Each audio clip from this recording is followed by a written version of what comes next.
자, 계속 이어서 해볼게요. 우리가 div라는 태그를 사용해서 이렇게 생긴 흰 박스를 하나 정 가운데 위치를 시켰습니다. 자, 요 위치 잡는 거에 대해서 조금 더 설명을 드려야 되는데, 일단 여기 보이는 마진에서 바텀까지 값을 일단 삭제를 해볼게요. 자, 그러면은 왼쪽 위로 다시 이제 정렬이 되는 걸 볼 수가 있는데, 여기서 우리는 레프트 값이나 또 탑 값으로 이렇게 위치를 조금씩 조절을 할 수가 있었어요. 그런데 지금 이게 움직이는 기준이 있어야 되는데, 자, 기준은 이 페이지 전체 페이지의 가장 왼쪽 상단입니다. 여기를 기준으로 왼쪽으로 100, 또 위에서 100 이렇게 거리를 띄운 거예요. 이렇게 위치를 잡아준 거고, 그러면은 이 안에서 또 어떤 div를 하나 올려놓고 그 다음에 위치 조절을 해볼 건데, 그때는 여기가 기준이 아니라 이 박스 가장 왼쪽 위가 기준이 돼야 될 거예요. 그렇죠?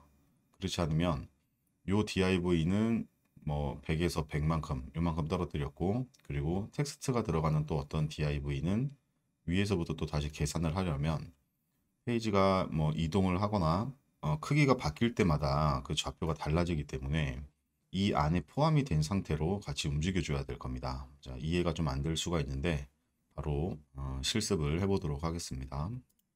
자, 얘는 다시 정 가운데 위치를 시켜주고요. 그리고 요 안에다가, 그러니까 박스 01이라고 하는 div 안에다가 다시 한번 div를 넣어 볼 거예요. 자, 클래스명은 텍스트 박스라고 제가 이름을 지어 볼게요. 자, 이렇게 해서 텍스트 박스라고 하는 div가 자, 위에 보이는 박스 01 안에 들어간 거를 볼 수가 있어요. 그렇죠? 그리고 이 텍스트 박스 크기도 좀 지정을 해줘야 눈에 보일 거니까 스타일에서 텍스트 박스, 그리고 여기에 대한 속성으로 width 400픽셀, 높이 300픽셀, 그리고 보더로 테두리를 줘볼까요? 네, 레드. 이렇게 값을 줬습니다. 자, 새로 고침을 해보니까 박스 01 안에 지금 div가 들어가 있는 걸 볼 수가 있어요. 그렇죠? 네. 이렇게만 된다면 우리가 원하는 위치로, 크기로 또 레이아웃을 잡을 수가 있을 것 같아요. 자, 샘플 디자인을 보시면은 텍스트 박스가 대략 요 정도 크기로 네, 한 요만큼 떨어져 있는 것을 볼 수가 있는데, 이거를 그래도 조금 더 정확하게 비슷한 사이즈로 조절을 해 볼게요. 505에 230 정도면 될 것 같아요. 크기를 505에 230으로 변경을 해줬고요. 자, 이 상자 안에 우리는 텍스트를 넣을 겁니다. 그런데 먼저 위치를 잡아줘야 되겠죠. 위치를 잡기 위해서 위에서부터 대략 한 180 픽셀 정도를 띄워줘야 되는데, 자, 탑 180 픽셀 이렇게 입력을 하고 새로 고침을 했는데 움직이질 않아요.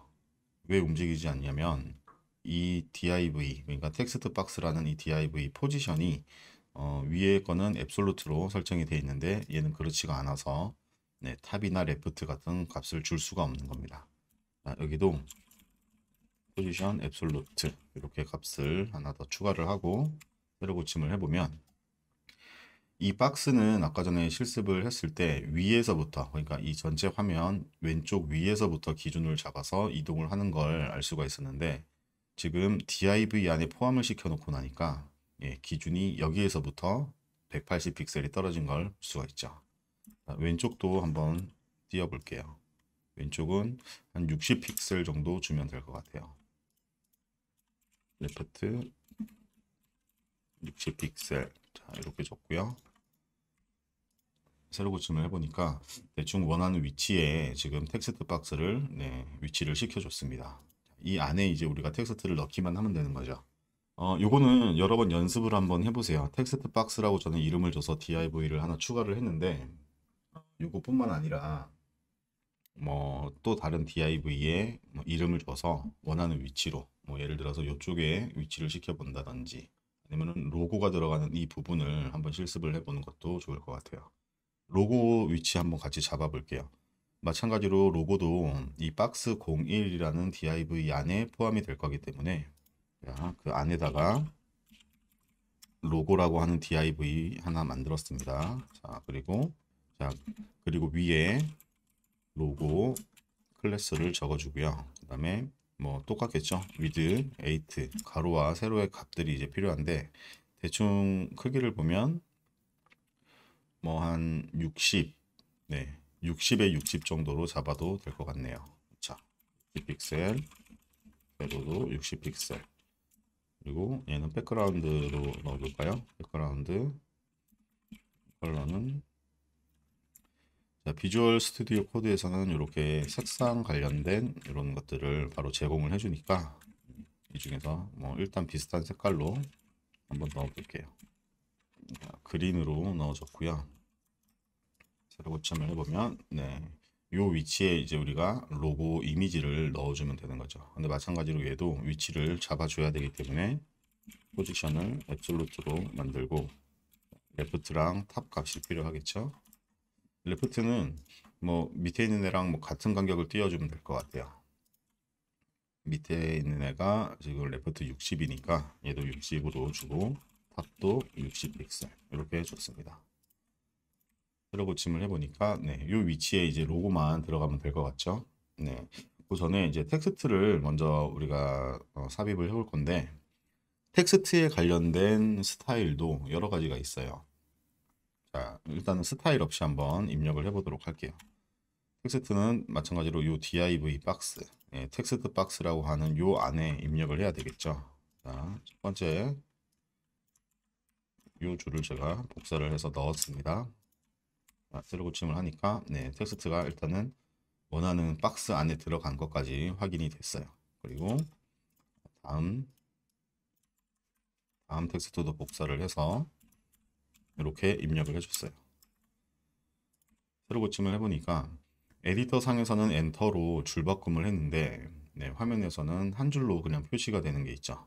에디터에서는 엔터를 아무리 많이 쳐도 이게 화면상에 표현이 되진 않습니다. 그러니까 HTML에서 엔터는 결과물에서는 별로 의미가 없다라는 거예요. 오로지 그냥 이 소스 코드들, 네, 코드들의 줄바꿈을 하는 용도지 엔터를 많이 줬다고 해서 그만큼 밑으로 줄바꿈이 되지는 않습니다. 대신에 줄을 바꿔라 라고 하는 명령어 태그를 하나 더 줄 수가 있는데 그때 사용하는 게 br이라는 태그예요. 자, br이라는 태그 얘는 보면은 지금 혼자 쓰이고 있죠. br은 뭐 어디서 어디까지 띄어라 이런 게 없기 때문에 그냥 무조건 한 줄 띄우는 애거든요. 그래서 br 혼자 이렇게 쓰이는 태그입니다. 자, 이렇게 수정을 하고 새로 고침을 해보니까 네, 원하는 대로 줄이 바뀌어지는 것을 볼 수가 있어요. 자, 연습을 좀 해보면 여기에 br을 또 추가로 넣게 되면 여기에 봤을 때는 한 줄로 지금 나오고 있지만 화면상에는 네, get 뒤에 br이 들어갔기 때문에 여기서도 줄바꿈이 되는 걸 알 수가 있습니다. 줄을 바꿀 때는 네, br이라는 태그 사용한다는 거 알아두셔야 되겠고요. 그리고 밑에 있는 이제 이런 텍스트들도 전부 다 이제 입력을 할 건데 보면 텍스트들이 저마다 스타일들이 다 달라요.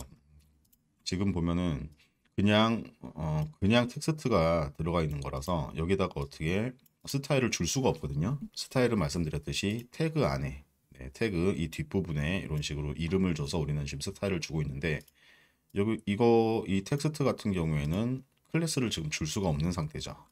그래서 클래스를 줄 수 있게 얘네들도 뭔가 좀 박스로 처리를 해주는 게 좋습니다. 자, 화면상에 요런 박스 한 개, 그리고 또 요런 박스 한 개, 또 이거보다 좀 크겠지만은 요런 박스도 한 개가 필요하겠고, 네, 그리고 요런 박스들이 다 이제 필요한 상황인데 이거를 전부 다 div로 네, 제작을 할 수도 있어요. div를 이렇게 크게 한 개, 두 개, 세 개, 네 개.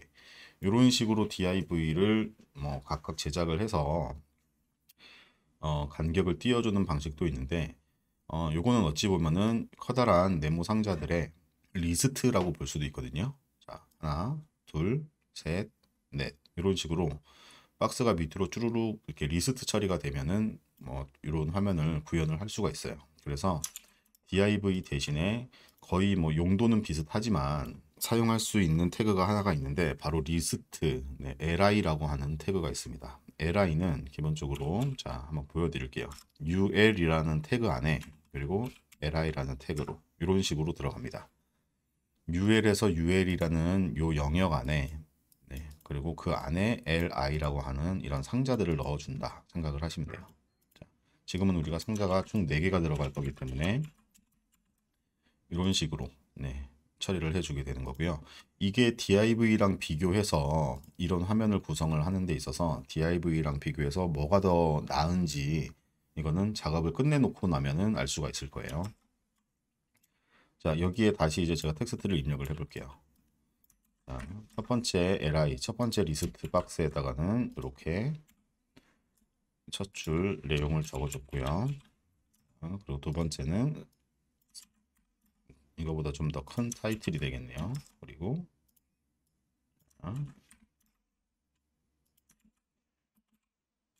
이런 식으로 들어가고 잘 보이지 않는 텍스트도 이쪽에 그리고 줄바꿈도 해주겠습니다. 자, 이런 형태로 들어가게 될 거예요. 자, 저장을 해서 보게 되면 위에서부터 차례대로 이렇게 텍스트들이 입력이 되고 있는 걸 볼 수가 있어요. 근데 앞에 이런 점들이 붙었죠. 이게 리스트가 가지고 있는 속성인데, 자, UL이라고 하는 이 영역을 설정을 하기 위해서 넣은 이 태그 때문에 이런 스타일 버튼들이 생기는 겁니다. 자, UL이랑 LI의 모습도 한번 확인을 해보도록 할게요. 자, 지금은 화면상에 UL, LI가 여기에서밖에 안 쓰였으니까 따로 클래스를 주지 않고 바로 그냥 UL 요소를 적어서 테두리를 한번 줘보도록 할게요. 파란색 테두리를 준 거죠. 확인을 해보니까 자, 가로로 꽉 차는 이런 파란색 상자, 이게 UL의 모습이에요. 뭐 DIV랑 크게 다를 건 없어요. 그렇죠? 그런데 위에 이만큼 공간이 자동으로 생겼고 왼쪽으로도 이만큼 공간이 지금 떨어져 있는 걸 볼 수가 있어요. 그리고 이런 리스트 스타일이 붙어 있는 것도 볼 수가 있고요. 자, 요거를 제가 한번 스타일에서 수정을 해보도록 할게요. 먼저 리스트 스타일이라고 하는 속성이 있습니다. 이거를 여러 가지 값들이 있는데 이걸 먼저 제가 서클로 변경을 해보니까 이렇게 비어있는 동그라미로 처리가 되는 걸 볼 수가 있고, 그리고 요거 외에도 몇 가지 들이 있습니다. 자, 이거는 어떻게 나오나 표시를 해보니까 숫자로 이렇게 표시가 되네요. 리스트에 대한 숫자죠. 근데 우리가 원하는 건 이런 게 없는 거죠. 그렇죠? 자, 그래서 리스트 스타일을 논으로 만들고 새로 고침해 보면 앞에 어떤 리스트 스타일 없이 그냥 텍스트만 뿌려주는 걸 볼 수가 있어요. 그리고 마진, 이게 0으로 들어가야 위에 들어가는 이 기본적인 여백, 이게 사라집니다. 자, 마진이 완전히 사라졌죠. 그리고 패딩이라고 하는 요소도 있어요.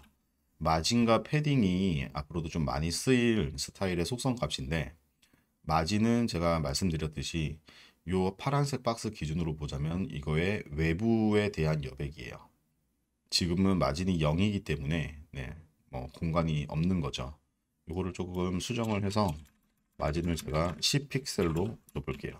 그러면은 자, 요 박스를 기준으로 좌우 상하에 10픽셀만큼 이렇게 여백이 생기는 걸 볼 수가 있어요. 이거는 나중에 좀 유용하게 사용을 할 수가 있습니다. 자, 그러면은 패딩은 뭐냐? 패딩도 똑같이 여백을 관리를 하는 건데 이거는 이 파란 박스 내부에 대한 여백이에요. 지금은 뭐 아마 패딩 왼쪽 부분에만 어느 정도 값이 들어가 있는 것 같아요. 이것도 마찬가지로 제가 일단 0으로 만들어서 패딩이 하나도 없는 상태로 이렇게 보여지죠. 그리고 이것도 마찬가지로 패딩을 제가 10픽셀 이렇게 주게 되면 상자 안에 좌우 상하로 10픽셀만큼씩 여백이 생기는 걸 볼 수가 있습니다. 여백은 나중에 필요한 경우들도 있고, 그리고 지금처럼 필요가 없어서 다 0으로 두는 경우도 있으니까 참고를 하시면 돼요. 자, 지금은 필요가 없어서 제가 모두 0으로 처리를 했습니다. 자, UL의 모습은 대충 이런 식이에요. 그러면은 UL 안에 지금 LI가 들어가 있기 때문에 이 텍스트의 어떤 위치를 또 변경을 하고 싶을 때는 이 UL만 움직여주면 되겠죠. 그렇죠? 또 반대로 자, 이 UL 안에 포함되어 있는 글씨의 색상이나 사이즈들을 모두 일괄적으로 바꾸고 싶다라고 할 때는 각각 LI에 대해서 스타일을 줄 수도 있겠지만 UL에다가 그냥 전체적으로 사용할 그런 스타일을 적용을 할 수도 있습니다. 폰트 사이즈라고 하는 속성이 글씨의 크기를 결정하는 건데, 요거를 제가 20픽셀로 변경을 했어요. UL에 포함되어 있는 모든 글씨들 크기가 커져 버리는 것을 볼 수가 있죠. 자, 지우고 일단 기본값으로 둘게요. UL은 이렇게 사용을 하는 거구나, 이렇게 알게 되었고, 그리고 계속 이어서 이번에는 LI도 한번 보도록 할게요. LI 마찬가지로 보더 1픽셀, 색상은 오렌지로 할까요? 네, 오렌지. 이렇게 주니까 보이시나요? 각각 LI 이런 박스들이 줄지어서 있는 걸 볼 수가 있습니다. LI는 기본적으로 DIV와 동일해요. 밑으로 이런 식으로 나열이 되는 거고, 이것도 뭐 차후에 뭐 오른쪽으로 쭉 붙인다든지 이런 식으로 다 속성으로 변경이 가능하기 때문에 참고를 하시면 될 것 같아요. 지금은 우리는 이렇게 밑으로 떨어지는 이런 화면을 원했었죠. 이런 거를 만들려고 하고 있는 거기 때문에 LI 자체는 지금 뭐 큰 문제는 없어 보여요. 그렇죠? 자, 여기서 그러면은 불필요한 보더들 삭제를 하고 새로 고침을 해보니까 LI가 이런 식으로 들어가는구나. 자, 그러면은 이 LI도 마찬가지로 패딩이나 마진을 우리가 줄 수가 있는데, 마진은 이 노란색 박스 하나하나마다 이 외부에 대한 여백이라고 말씀을 드렸죠. 그러면은 제가 마진 이렇게 속성을 줄 건데, 마진도 전체적으로 들어가는 마진이 있고, 그리고 위, 왼쪽, 오른쪽, 아래 이런 식으로 다 각각 마진을 또 줄 수가 있습니다. 자, 밑으로 만약에 마진을 준다라고 하면 마진, 바텀 이런 식으로 속성값을 주면 돼요. 자, 그리고 밑으로 10픽셀씩 간격을 두겠다. 이렇게 입력을 하고 새로 고침을 해보니까 LI 박스 하나가 있고, 그리고 그 다음 박스까지 요 사이에 모두 10픽셀씩 이렇게 간격이 뜨는 걸 볼 수가 있죠. 그렇죠? 자, 이거를 우리는 활용을 해서 요런 LI 얘랑 얘는 붙어 있지만 이 밑에 있는 LI 얘는 위아래 여백이 있는 걸 알 수가 있어요. 마진 탑이나 마진 바텀을 사용해서 그 간격을 조절을 해줄 겁니다. 자, 일단 크기부터 한번 다 제대로 설정을 해보도록 할게요. 지금 이 부분까지는 전부 대문자로 작성이 되어 있죠. 그래서 지금 이 소문자로 들어가 있는 이 부분에 대해서 우리가 조금 수정을 해보도록 할게요.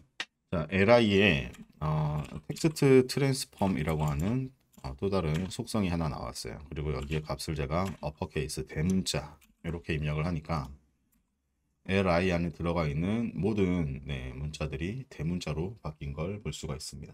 그런데 우리는 지금 모든 LI가 아니라 특정 LI 위에서 하나, 두 개 여기까지만 이 효과를 줘야 된단 말이죠. 그러면은 마찬가지로 지금은 LI 전체 공통적으로 들어가는 스타일이 들어간 거니까 이거를 빼버리고, 자, LI도 똑같이 이름을 주도록 할게요. 자, 이거를 텍스트 01이라고 제가 이름을 줬습니다. 자, 위에 있는 LI 속성은 이제 지우도록 하고, 자, 텍스트 01에 대해서 스타일을 줄 건데 클래스니까 앞에 점을 붙여줬고요. 텍스트 01 그리고 요 안에 여러 가지 이제 값들을 줄 수가 있어요. 일단은 그냥 저장해서 새로 고침을 해볼게요. 그러면 아무런 스타일이 없는 상태죠. 자, 텍스트 01에 보더를 한번 보도록 할게요. 보더를 주니까 첫 번째 LI 그러니까 텍스트 01이라고 이름이 지어진 LI에만 이런 스타일이 적용되는 걸 볼 수가 있습니다. 자, 이렇게 되면 이제 쉬워졌죠.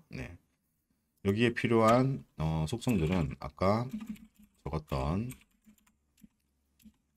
대문자로 바꾸는 요 속성이 하나가 필요했고, 그리고 폰트 사이즈 너무 정확하게 지금은 할 필요는 없을 것 같아서 대충 얘는 한 20픽셀 정도 이렇게 넣어줄게요. 그리고 색상, 글씨의 색상은 컬러라고 하는 속성을 쓰면 됩니다. 그리고 이 색상은 제가 보니까 이 정도 이런 코드가 나오네요. 자, 샵 코드 이렇게 해서 화면상에 뭐 잘 표시가 되진 않지만 아무튼 색상도 변경을 해줬어요. 그리고 밑에 있는 얘도 같이 한번 해보도록 할게요. 마찬가지예요. 클래스 얘를 텍스트 02라고 이름을 제가 줬고, 똑같이 텍스트 02 보더는 이제 필요가 없으니까 얘도 삭제를 하도록 할게요. 자, 이건 지워버리고 얘도 대문자로 들어가죠. 그래서 텍스트 트랜스폼 어퍼케이스 똑같이 넣어줬고요. 폰트 사이즈는 위에 거보다는 조금 더 크기 때문에 얘는 30. 그리고 컬러도 어떤 색상인지 찍어보니까 얘는 이런 코드를 가지고 있어요. 이렇게 텍스트 1, 2에 대한 클래스 그리고 이제 스타일을 적용을 했습니다. 세로 고침 해보면 자 이런 식으로 표현이 되는 걸 볼 수 있죠. 스타벅스 커피 이 부분은 글씨가 다른 것보다 조금 두꺼워요. 그렇죠. 여기 보면은 그렇게 디자인이 되어 있습니다. 그리고 텍스트가 약간 옆으로도 누워도 있네요. 그렇죠. 이것도 적용을 할 수가 있어요. 먼저 글씨의 두께는 폰트 웨이트라고 하는 속성어를 사용을 할 거고 먼저 볼드라고 제가 이름을 줘보도록 할게요. 값을 글씨 두꺼워진 거 볼 수 있죠. 그리고 계속 이어서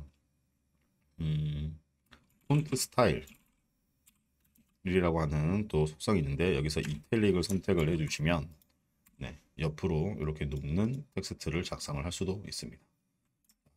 여기까지 뭐 똑같진 않지만 대략적으로 위치를 한번 잡아봤고요. 그리고 밑에 있는 요것들 똑같은 방법입니다. 직접 한번 실습을 해보시고 그리고 이어서 어떻게 저는 작성을 했는지 확인을 하면 될 것 같아요. 자, 저는 밑에 있는 애는 똑같이 이제 텍스트 03 이름을 줄 거고 그리고 제일 밑에 있는 애도 텍스트 04 이런 식으로 만들게요. 자, 줄이 조금 삐뚤삐뚤 이렇게 틀어지니까 이런 거는 이렇게 엔터를 쳐서 줄바꿈을 해서 보기 좋게 정렬을 하시면 나중에 문서를 보거나 수정을 할 때 훨씬 더 편리합니다. 텍스트 03에 대한 값도 이제 적용을 할 건데 얘는 보니까 텍스트 01이랑 크게 다르지가 않아요. 그래서 1을 복사를 해서 3으로 이름을 바꿔주고 여기에 어퍼케이스는 필요가 없으니까 삭제를 하겠습니다.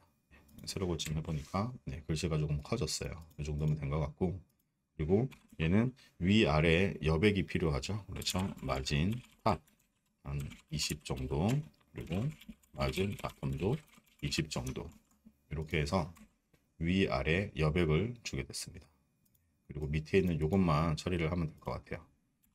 텍스트 04 얘는 뭐 별다른 건 없을 것 같고 폰트 사이즈만 한 10 정도로 아주 작게 이런 식으로 넣고 싶고 그리고 색상인데 색상은 아주 뭐 보일 듯 말 듯한 이런 색이죠.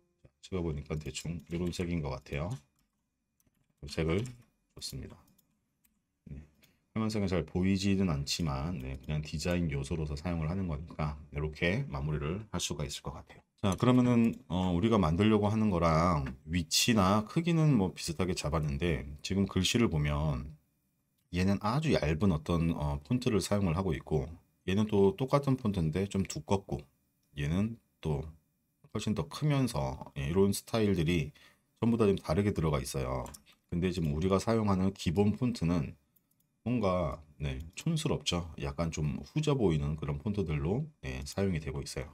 자, 다음 시간에 외부에 있는 폰트, 그러니까 웹에서 사용할 수 있는 폰트들을 이제 이 페이지에 적용하는 방법에 대해서 바로 이어서 한번 보도록 하겠습니다.